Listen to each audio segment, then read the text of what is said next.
ओम शांति। आज गुरु पूर्णिमा का शुभ दिवस है और सभी भाई बहनों को गुरु पूर्णिमा की हार्दिक शुभकामनाएं, बधाइयां। आज के दिवस को व्यास पूर्णिमा भी कहा जाता है, अर्थात कि जब महर्षि वेद व्यास जी को गीता ज्ञान की प्राप्ति हुई तो उस गीता ज्ञान को आत्मसात करते हुए उन्होंने पूर्णता को प्राप्त किया।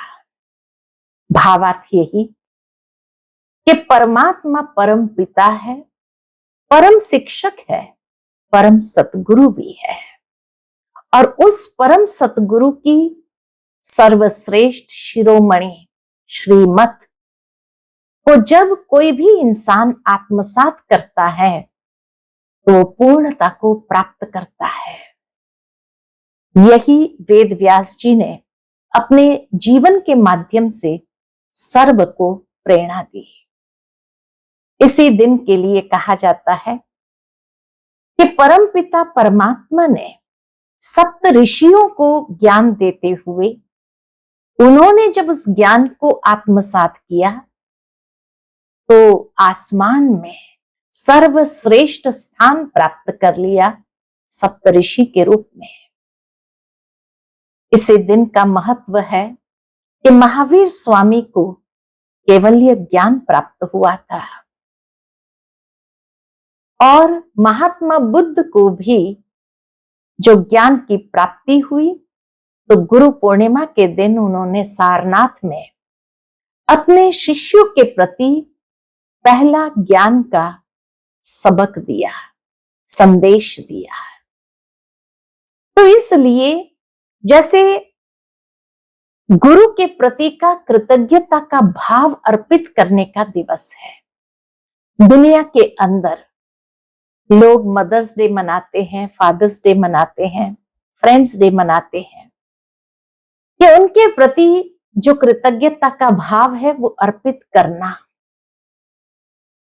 लेकिन उनको दिन के रूप में मनाते हैं।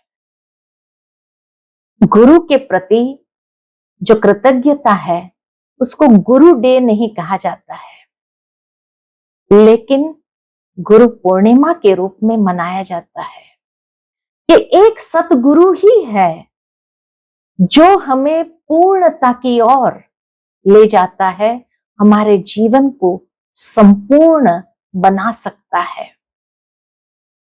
इसलिए उसके प्रति कृतज्ञता अर्पित करते हैं। साथ ही साथ शास्त्रों में यह भी कहानी आती है कि गुरु द्रोणाचार्य ने जब पांडव और कौरव को शस्त्र विद्या सिखाई तो उस समय कहा जाता है एक भील का बच्चा एकलव्य भी आया कि मुझे भी शस्त्र विद्या प्राप्त करनी है। उसको मना कर दिया गया तो उन्होंने गुरु द्रोणाचार्य जी की प्रतिमा रखते हुए उसकी आराधना करते उनसे प्रेरणा प्राप्त करके धनुर्विद्या सीखी और कहा जाता है कि अर्जुन से भी आगे निकल गया। जब द्रोणाचार्य जी को ये पता चला तो उसने एकलव्य से पूछा कि तुम्हारा गुरु कौन है, तो वो ले जाता है उस प्रतिमा के सामने और दिखाते हैं कि आप ही मेरे गुरु हो और आपकी प्रतिमा से ही मैंने इस शिक्षा को हासिल किया है। तब कहा जाता है कि गुरु द्रोणाचार्य ने कहा अगर मैं ही तेरा गुरु हूं फिर तो गुरु दक्षिणा जरूर देनी चाहिए। कहा आप जो कहेंगे दे दूंगा। और उस समय कहा जाता है कि गुरु द्रोणाचार्य जी ने उसके राइट हैंड का अंगूठा दक्षिणा रूप में मांगा, अर्थात उसकी विद्या को वहीं पूर्ण विराम दे दिया। वास्तव में गुरु कभी भी किसी भी शिष्य की विद्या को पूर्ण विराम नहीं देता है, लेकिन अंगूठा देने का भाव है कि जब कोई व्यक्ति दृढ़ संकल्पधारी हो जाता है तो वो अपना अंगूठा दिखाते हुए कहता है, मैं इस बात के लिए प्रतिबद्ध हूं। तो आज परमात्मा भी जो हमें इस आध्यात्मिक यात्रा में संपूर्णता की ओर ले जाने के लिए पुरुषार्थ कराते हैं, तो उसमें सबसे पहले हमें दृढ़ संकल्पधारी बनने की प्रेरणा देते हैं। ये अंगूठा दान करना है। साथ ही साथ कहा जाता है, गुरु बिना ज्ञान नहीं, गुरु बिना गति नहीं। तो परमात्मा परम सतगुरु आकर के हमें श्रेष्ठ ज्ञान देते हैं, जिस ज्ञान से हमारी श्रेष्ठ गति होती है। बुद्धिमानों की बुद्धि ऐसी दिव्य बुद्धि का वरदान देते हैं, जिससे हम सहजता से अपने उस आध्यात्मिक लक्ष्य को, उस संपूर्णता को सहजता से प्राप्त कर सके। लेकिन उसके लिए कहा जाता है कि गुरु दक्षिणा तो जरूर देनी चाहिए।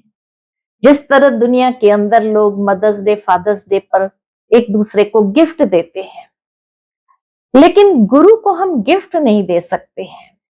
इसीलिए कहा जाता गुरु दक्षिणा देनी है। दक्षिणा शब्द 2 अक्षर से बना है, द और क्षण, अर्थात हमारे जीवन को जो क्षणता की ओर ले जाता है, उसका दान हमें आज दे देना है। गुरु के लिए यह भी कहा जाता है कि जो हमारे गुरूर का हनन करे। भावार्थ यही कि जो मनुष्य आत्माओं में देह अभिमान, देह अहंकार आ गया है, गुरूर आ गया है, उस गुरूर का हनन करने वाला सतगुरु परमात्मा है। सभी दुनिया के गुरु भी उस सतगुरु परमात्मा के सामने ही अपने सर झुकाते हैं। तो वो परमात्मा आकर के सबसे पहला हमारा गुरूर का हनन करते हैं, देह अभिमान का मिटाने का रास्ता बताते हैं, जिस क्षणता को हमें अर्पित कर देना है। अर्थात आज हमें अपने देह अहंकार का, देह अभिमान का दान करना है। यही सच्ची कृतज्ञता का भाव है, क्योंकि देह अभिमान ही अनेक कमजोरियों को उत्पन्न करता है। चाहे ईर्ष्या हो, द्वेष हो, अनेक प्रकार की कमजोरियां, क्रोध हो, लोभ हो, अनेक रूप से देखा जाए, लोभ हो, लालच हो, ये सब देह अभिमान के कारण ही उत्पन्न होती है, गुरूर के कारण ही हमारे जीवन में आती है। जहां हम स्वयं को उच्च समझने लगते हैं और दूसरे को तुच्छ समझने लगते हैं। इसीलिए आज के दिन इसी गुरूर का दान दे देना है दक्षिणा के रूप में, और तब हमारे जीवन में उस परम सतगुरु का आशीर्वाद का हाथ अनुभव कर सकेंगे। और ये आशीर्वाद का हाथ जिसके सर पे आ गया, तो कहा जाता वो सहजता से उस पूर्णत्व को प्राप्त कर सकता है। गुरु को दूसरे शब्द में बृहस्पति भी कहा जाता है, और बृहस्पति माना शुभ दिन। लोग स्कूल में भी जाते हैं तो बृहस्पति के दिन एडमिशन कराते हैं, लेकिन वास्तव में कहा जाता कि जिसके सिर पर बृहस्पति का हाथ हो, उसके दिन पलटने लगते हैं। तो परम सतगुरु परमात्मा हमारा गुरूर का हनन करते हुए हमारे सिर पर उस बृहस्पति का आशीर्वाद का हाथ होने से हमारी दिशा और दशा दोनों बदल जाती है, और सहजता से हम अपने उस लक्ष्य को प्राप्त करने के लिए समर्थ हो जाते हैं। तो परमात्मा बृहस्पति हमारे सिर पर सर्व समर्थी का हाथ रख देते हैं, सर्व शक्तियां प्रदान करते हैं, जिससे हमारे जीवन को हम संपूर्णता की ओर सहजता से ले जा सकते हैं। तो आज के दिन ऐसे कोई ना कोई दृढ़ संकल्प करते हुए, अपनी कमजोरी का दान देते हुए उस कृतज्ञता भाव को अर्पित करें। इन्हीं शब्दों के साथ सबको पुनः बहुत बहुत हार्दिक बधाई हो। ओम शांति।